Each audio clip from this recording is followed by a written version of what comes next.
Hello, younglings. It is I, Zinnia Zoltar. If you have been in my classes before, you know that occasionally we have been asked to hatch dragon eggs. Dragon eggs typically come in a spherical rock-like configuration that look like this. And when you crack them open, they're filled with crystals. Now, as you recall, young dragons, when they are first born, are completely invisible. This is a protective mechanism for the first several years of their lives to keep them safe. Now, they are only visible to the wizard that they bond with.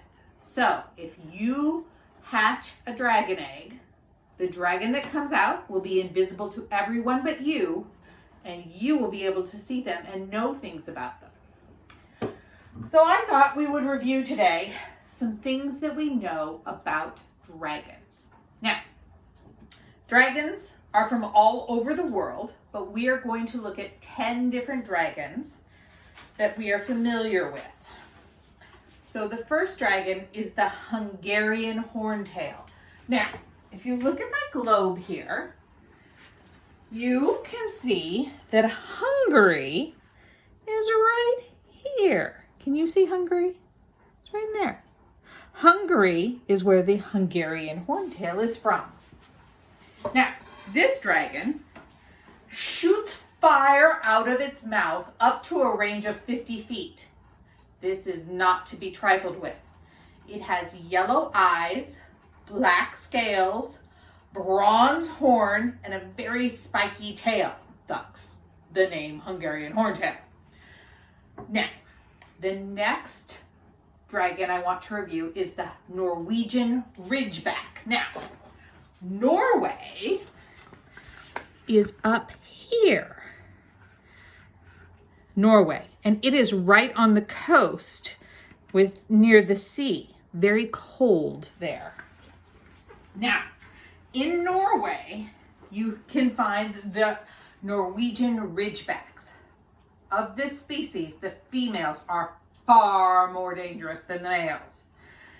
These dragons have spiny wings, a long snout, and they like to feed on water-dwelling creatures. That makes sense since they live so close to the ocean. Next up, the Antipodon opal eye. This, we have thus far seen dragons here in Europe, but this dragon comes from New Zealand, and sometimes it goes to Australia. That is on the southern hemisphere. This dragon has developed a taste for kangaroo. These dragons have beautiful, I would say that they are the most beautiful of all of the dragons. They have shimmering opalescent scales. So they look like opals, which are stones that are found there in Australia. They have pupilless, multicolored eyes that glow like gems. They produce a beautiful, vivid scarlet flame, and they can be very dangerous. But as I said, they prefer kangaroo to humans. Next up, let's discuss the Chinese fireball. The Chinese fireball comes from China, and this particular dragon, when it blows out smoke and flame, blows out a mushroom-shaped flame from its nose, out of its nostrils. And it's called a lion dragon occasionally. And that's because it has golden spikes coming out on the periphery of its snub-nosed head. Its eggs, which I have one right here, are often crimson with gold. This is a Chinese fireball egg. Now, the common Welsh green. common Welsh comes from Wales. We were just in Australia and New Zealand, and we're going to come all the way back to Europe to Wales, which is here. The Welsh green lives there. Now, the Welsh green is not nearly as dangerous as the other dragons. It prefers a quiet life eating sheep, not typically humans, which is lovely.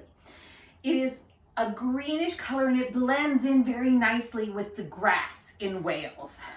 However, it is often prey from other dragons, and so it is endangered. There is a reservation there in Wales that are protecting the common Welsh green to try to keep the species alive. All right, now we have the Swedish short snout. The Swedish short snout, we were in Wales last. The Swedish short snout is here in Sweden, right next to Norway, where the ridgebacks are. So Sweden has the Swedish short snout. These are bluish gray dragons, and they have a silvery kind of bluish gray silver skin. And this is a very, very protective skin. If you ever find a Swedish short snout that has shed some of its skin, that skin can be used to make gloves and protective armor. It's very strong and fire resistant, which is good because the Swedish short snout blasts blue flame from its nostrils. Yeah, blue flame right out from its nostrils. It's terrifying. Let's go and look at the Peruvian viper tooth.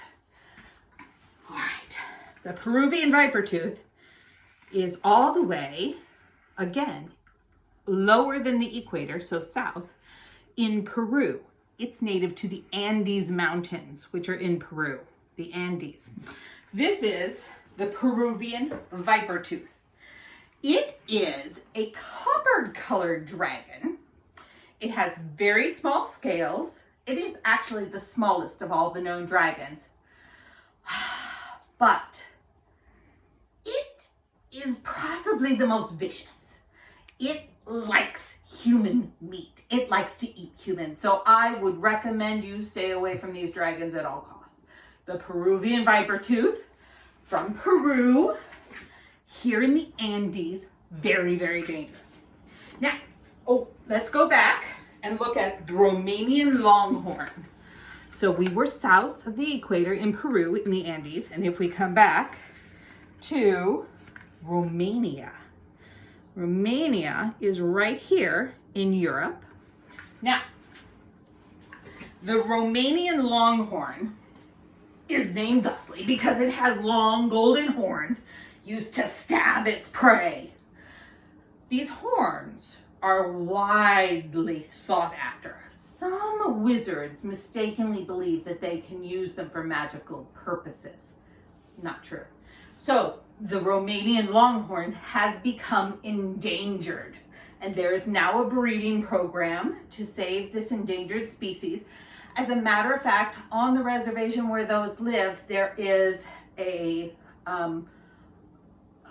place where the wizards go to study dragons of all sorts. They're in Romania. All right. The Hebridean black is next. Now, the Hebridean black, we were in Romania. We spoke of Sweden and Norway. The Hebridean black comes from the Hebrides, which are islands off the coast of Scotland. So this island-dwelling dragon is named after the islands it dwells upon. It can be up to 30 feet long. I am about 5 feet tall.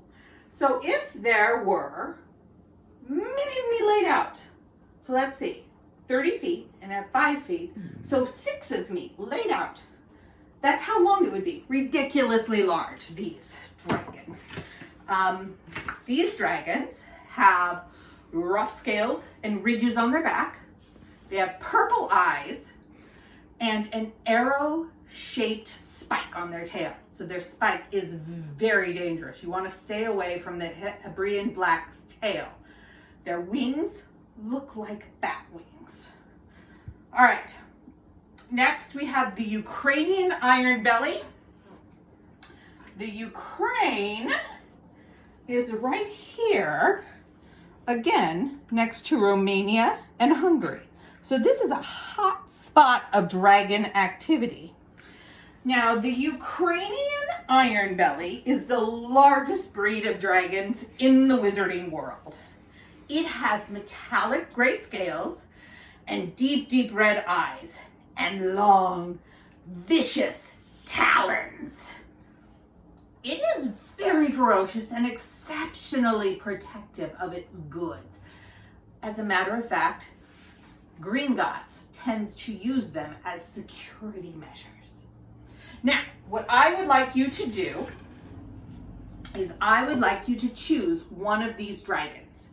The Ukrainian iron belly, the Hebridean black, Romanian longhorn, Peruvian viper tooth, Swedish short snout, the common Welsh green, Chinese fireball, the Antipodean opal eye, the Norwegian ridgeback, or the Hungarian horntail.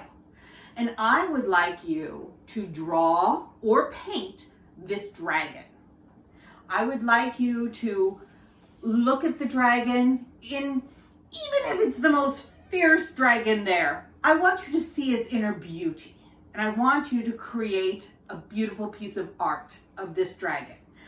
Please take a picture of that art and send it as soon as you can to Professor Gonzalez, and she will put it up on the art page right here at Hogwarts.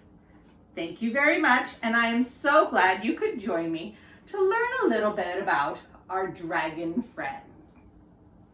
Goodbye, young